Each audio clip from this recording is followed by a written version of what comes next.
I read recently this amazing story of a young man that his father was getting older and he loved his father and he knew he couldn't take care of his father and he was looking for a place that his father could be in the last stage of his life, an old age home, but he wanted something, a nicer old age home, a fancier place, a place like the palace.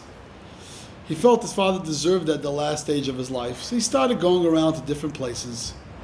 And he had one place that he really loved and he saw his father loved it because he took his father along. So after he brought his father back to his own apartment, he goes back to the place and says, I'd like to sign my father up here. I saw he loved it here. I know you'll really take care of him. It's a beautiful place. They said, no problem. They give him the sheet and he sees the price. He says, oh my God, there's no way, I can't afford this. So he said, are there any discounts? He said, I'm sorry, there are no discounts. And he needed like a 50% discount. He says, can I speak to the owner? So they said, the owner happens to be here today. Usually he's not here. Let me see if he has time for you. After a few minutes, they said, yeah, the owner will see you. So he sits down, he starts talking to the owner. He says, listen, I brought my father to different places. He really loved this place. He's an older man. The place is beautiful. I see you take care of the people. But I can't afford the price you're asking.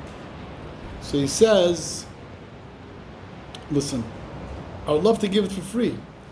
But in order for me to make this place so beautiful, I have to charge people the price I'm charging, which this pays the money for the amazing staff we have and the food, entertainment. I'm sorry, I can't help you. He gave him the address of other places. He says, yeah, but those places they really didn't like.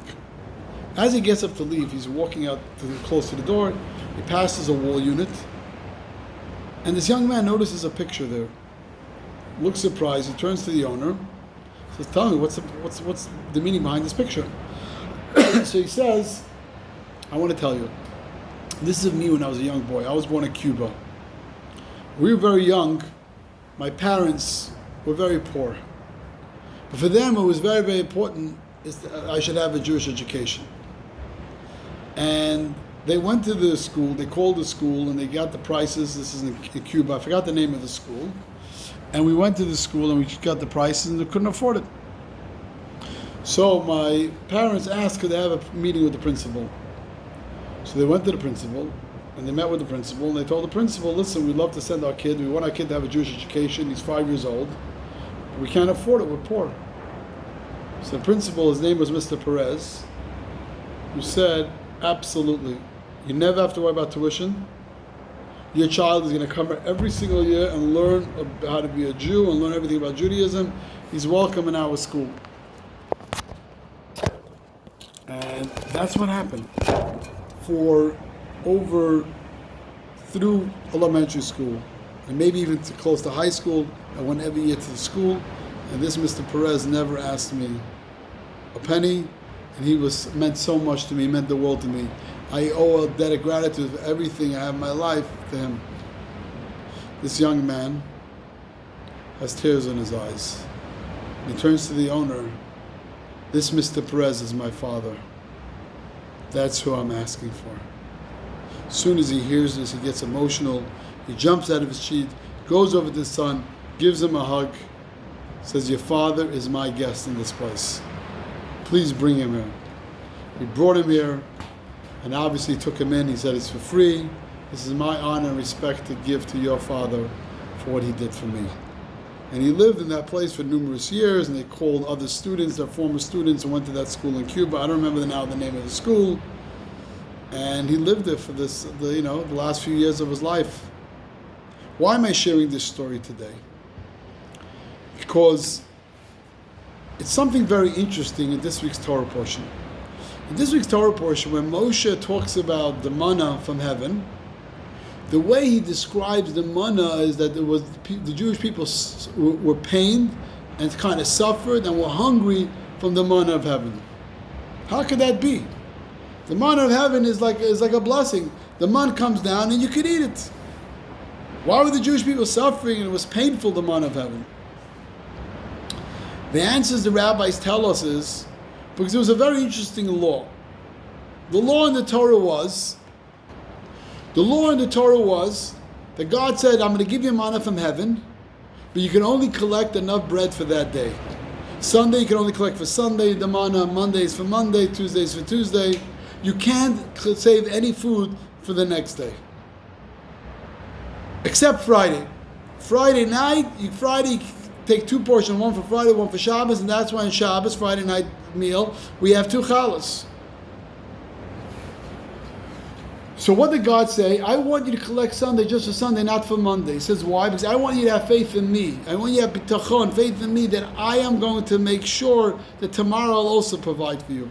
Now that's a very painful thing, because in general, when you go on these trips, we make sandwiches and food. Whenever we go anywhere on vacation, we go on family trips, we have food enough for 1 week, we have food enough for 2 months. Because it's psychological, you always want to know you have food. When you only have enough food for that day, it's very, very stressful. You're worried. How am I going to have food tomorrow? And God wanted to teach the Jewish people before they entered the land of Israel that you have to have trust in me, that I'm also going to provide for you for tomorrow. This was a training that we have to have faith in God, that God will provide for us. This is a very important lesson for us. First of all, we see this in the story of Mr. Perez. He didn't know how is he going to support the school if he's going to take kids in for tuition, but he knew that that's the right thing to do and God will provide. This family that came to the school, they had no idea how they need to give the kids Jewish education. They had faith in God and they went to the school and God provided. And the same thing later on in life. This young boy wanted to honor his parents. He had no idea how he was going to do it. He went to the place and spoke to them, and they took care of the rest. For many of us these days, there's a lot of worries. On a daily basis, we have meetings. What programs we should do for Chabad, and what for Friendship Circle, and Bar Mitzvah Club, and Bat Mitzvah Club, and fundraisers, and building campaigns, and what's going to be tomorrow, who knows? And everyone predicts. One person says it's doom and gloom, the other person says everything's going to be great. One person says now is the best opportunity to buy, someone else says now is the best opportunity to sell. Some people say the world is coming to an end. And everyone's worried. Because no one can predict what tomorrow is going to be. Right? So the Parsha teaches us and reminds us that we have to have faith in God. Although maybe today we only know about today, none of us know about tomorrow. We used to think we know about tomorrow. But we have faith in God, that God is with us. And tomorrow will also provide.